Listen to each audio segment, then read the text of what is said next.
Meus amigos. Seguindo adiante aqui, então, com o nosso Morning Show, eu quero propor outra discussão aqui, pessoal, porque a partir de um levantamento recente, a gente constatou que apenas 1% da população brasileira tem renda equivalente ou superior ao teto do funcionalismo público brasileiro. É o que revela a nota técnica do Centro de Liderança Pública. E sabe quanto é o limite salarial no setor público correspondente ao salário de ministro do Supremo Tribunal Federal? Já trouxemos aqui antes, mas são R$44 mil. E o valor vai aumentar para R$46.300 em fevereiro. Meus amigos, esses dois aqui adoram essa discussão. Se o teto fosse o teto. Se o teto fosse o teto, mas por outro lado não dá bilhão.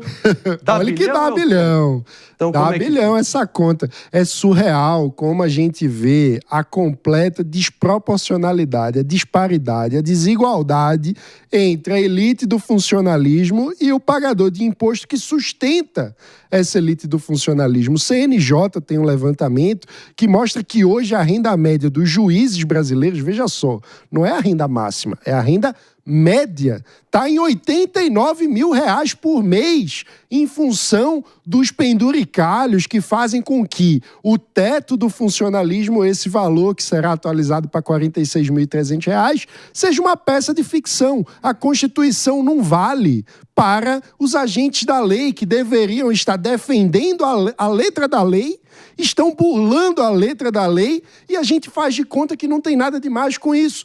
Estou falando de juízes e estou falando até, pasmem, dos conselheiros de tribunais de conta, que deveriam existir exatamente para fiscalizar o uso do dinheiro público e estão recebendo acima do teto constitucional. É algo que gera uma crise de legitimidade absurda no Estado brasileiro. Não tem como a gente continuar falando em aumento de arrecadação, em pagamento de imposto, em combater o pequeno sonegador, enquanto a lei não vale para os poderosos que estão na elite do funcionalismo. Pepe, é difícil discordar que o teto do funcionalismo cria uma verdadeira ilha da fantasia de privilegiados.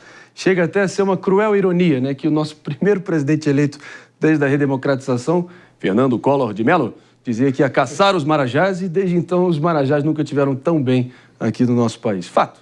Queria te ouvir também a sua opinião. Não, essa discussão que o Mano trouxe aqui não é discussão, no modo de ver, que deve ser pautada essa questão que a gente está vendo aí, né? Como? Primeiro que é o seguinte, R$46 mil da burocracia, da elite burocrática do serviço público é muito. É muito o ministro do STF receber R$46 mil de salário. É muito a pessoa que define, né, o futuro da nação receber R$46 mil de salário comparado com a elite da iniciativa privada. Claro que não é muito. Mas não óbvio é para comparar com a elite. Mas quando você compara a elite do funcionalismo público com a realidade da maioria dos brasileiros, é claro que há um abismo enorme aí. E é um abismo enorme por quê? Porque o Brasil é um país pobre, com pessoas pobres. Então, para você mudar essa realidade, não é olhar para o bolso do outro e falar assim, poxa, ele ganha muito, absurdo ganhar R$46 mil, absurdo o juiz ganhar R$86 mil na média. Não é por aí. A gente tem que criar condições para as pessoas se enriquecerem no Brasil. Tem que ter empregos melhores. Tem que parar de ter empregos subalternos, né? Empregos de pouca capacidade, né, evolutiva, né? Então, como a gente tem que fazer para criar no Brasil empregos melhores? Tecnologia, tem que ter empresas e indústrias vindo para o Brasil, não é? Então, no meu modo de ver, você resolve a situação criando um arcabouço institucional muito melhor e muito mais profundo no Brasil. Só que quando... Então, o que o Mano coloca aqui não encara e não endereça o problema e a questão. Então, vamos parar de hipocrisia e vamos encarar a situação da forma como ela tem que ser encarada. Vamos enriquecer o Brasil. Vamos criar empregos melhores no Brasil. Vamos criar que as pessoas não ganhem R$1.000 por mês, ganham R$30 mil por mês. Eu quero isso. Eu quero o Brasil uma nação rica. E o que o Mano fala, não faz o Brasil uma nação rica. Faz o Brasil uma nação de invejosos, de hipócritas. Pelo amor de Deus, hipocrisia, Pepe, é achar que a gente vai construir melhoria institucional quando a elite burocrática que deveria estar trabalhando no aperfeiçoamento das nossas instituições vive numa bolha desconectada da realidade do povo brasileiro. E quando a gente tem uma disparidade tão absurda como essa, é isso que ocorre. A gente vê cada vez mais a elite burocrática encastelada em Brasília, distante da realidade da população, tomando decisões absurdas. Enquanto as contas não fecham, continuam se concedendo aumentos salariais. Isso é uma imoralidade absurda. Nesse cenário, 10 mil reais de salário já é muito comparado com a realidade brasileira. A gente está falando, 5 mil reais já é muito comparado com a realidade brasileira. A gente está deixando o enquadramento aqui claro para vocês que o valor trata-se de um aumento nos vencimentos do judiciário. Claro que o funcionalismo público abarca diferentes funções importantes para o andamento da nossa sociedade. Você até que desempenha uma função pública, delegado, quero te ouvir também a partir da tua perspectiva, porque essa indignação do Mano, eu aposto alto que é compartilhada pela esmagadora maioria da nossa audiência aqui, que trabalha, rala e dá duro todo santo dia no setor privado. É uma excrescência a mentalidade de achar que quem está no serviço público está para enriquecer. A essência do serviço público é servir a população. Se você quer enriquecer e ficar milionário, vá para o âmbito privado. A gente vê um malabarismo contábil para extrapolar o teto do funcionalismo público, que é 45 mil reais, de acordo com o salário dos ministros do STF. E a gente vê contas exorbitantes que são imorais. Elas afrontam o princípio do artigo 37 da Constituição Federal, que tem o regimento para que se paute a administração pública. É muito imoral a gente ter enriquecimento, e nem ilícito, enriquecimento expresso, debochado de quem integra o serviço público. Para enriquecer, vai no âmbito privado, vai ser um microempreendedor ou um empresário, vai trabalhar, né, fora do serviço público. O serviço público, ele requer doação, ele requer vocação.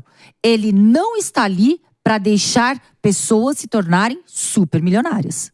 E o brasileiro, nessas circunstâncias, é especialista nisso, em se virar e, na base do improviso, conseguir, enfim, arrumar o seu sustento nessa massa de informais. E essa energia produtiva reprimida. Espera aí, pessoal, o que está acontecendo aqui? Está rolando aqui um negócio... O PP quer defender o absurdo. Eu já vou contigo, PP, não sei, antes de fazer um rápido break. Para todo mundo que está nos ouvindo, sintonizados na Rede Jovem Pan de Rádio Morning Show. Volta já já.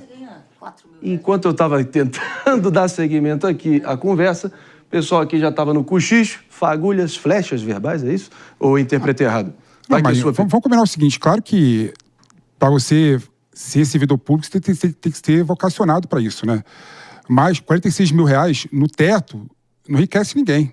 Quem acha que vai ficar rico, milionário, ganhando 46 mil reais, não enriquece ninguém. O 1% mais rico do Brasil não é rico? Não, mas eu não estou falando do teto, eu estou falando do malabarismo contábil, que exaspera o teto, que são as indenizações, que são o auxílio terno, auxílio gravata, auxílio moradia, auxílio babá, auxílio alimentação. E pode chegar a 4, 5, 6, 10 vezes o valor. Os penduricários, tudo bem. Eu acho que a gente tem que ter que pensar uma forma de acabar com o penduricário, né? Eu até sou a favor de aumentar o salário do funcionalismo público e acabar com o penduricário. Agora, achar que 46 mil reais é um baita de um salário para a burocracia do judiciário... Tá no 1% mais rico. Não é. Calma, mano. Você falou 2 vezes aqui, eu falei uma vez, deixa eu acabar de falar aqui, né?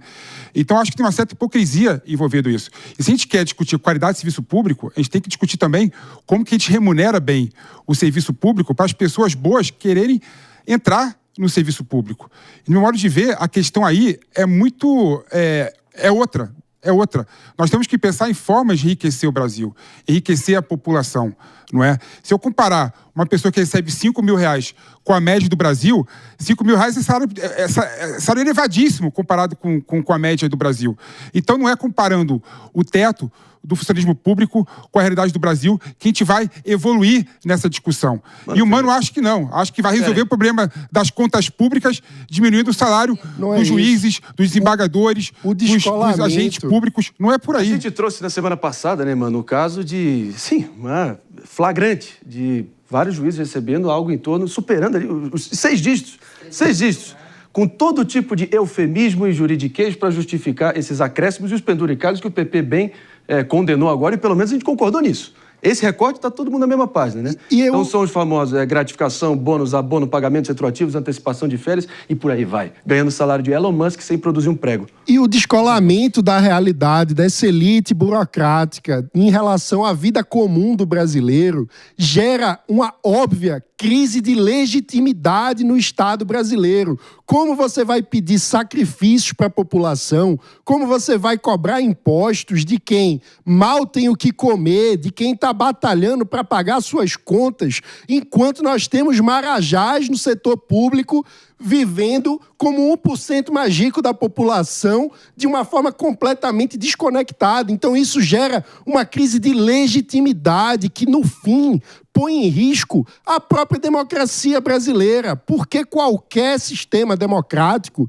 ele só se sustenta com legitimidade, quando a população se sente representada pelo Estado. E o que a gente vê na prática não é um Estado que representa o povo, é um Estado que é extrativista, que extrai recursos do povo para a sua própria vida. Então, falas contundentes e importantes. Vou deixar Pepe, vou te fazer a provocação final. Você não acha que pelo menos essa abordagem do Mano aqui, da questão de legitimidade, da moral, do exemplo que arrasta, não deveria ser algo considerado minimamente? Ou é algo que virou tosco, demodê, ultrapassado e que os nossos representantes estão um pouco se lixando nessa altura do campeonato?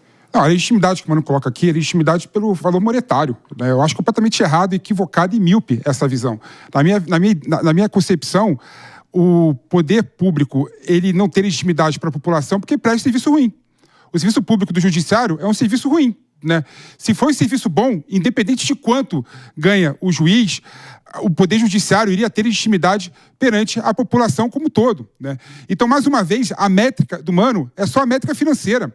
Não tem a métrica da qualidade do serviço público. É custo-benefício. Não tem outras métricas. Ele não consegue ultrapassar essa questão pensando em como é que a gente consegue mudar a população, fazendo a população ser muito mais rica do que atualmente. Uma breve interrupção aqui, Felipe Monteiro aqui com a palavra. Aquele arranca-rabo matinal, aquele debate importante que sendo estimulado sobre apenas os vencimentos de grande parte da casta ali, dos anjos intocáveis do nosso judiciário brasileiro, equivalendo à renda de 1% do povo brasileiro, ralando, dando duro todo dia. Você que está aí nos ouvindo também na rede Jovem Pan de Rádio. Estamos de volta com o Morning Show.